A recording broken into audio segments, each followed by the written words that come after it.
Nak tahu macam mana Allah sayang kita atau tidak sayang? Kita nak tahu kan Allah sayang kita.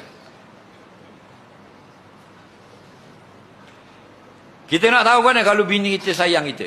Dia jawab. Ada bini tak? Ada tak? Nak tahu kan bini sayang awak? Tahu tak? Dia buat kan kalau sayang?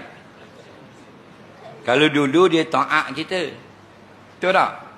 Dulu dia taat kita, sayang suami tu.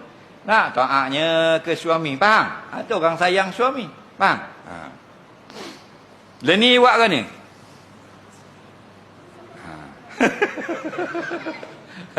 Nampak? Learning. Kita pun bodoh kok percaya. Tahu tu, pandai. Kok lain. Siang orang kok lain ni.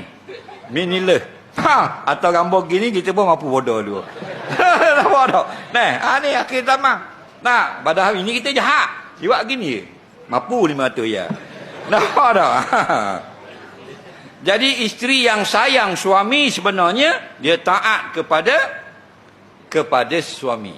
Maka kita nak dapat tahu guanya Allah sayang kita, ialah kita muhasabah diri kita, kita selalu buat benda yang Allah suruh, tanda Allah sayang.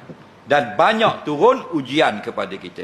Kerana apa? Orang yang Allah paling sayang, para nabi. Asyadul bala al-anbiya, yang paling banyak Tuhan uji, nabi-nabi. Kerana mereka paling Tuhan sayang.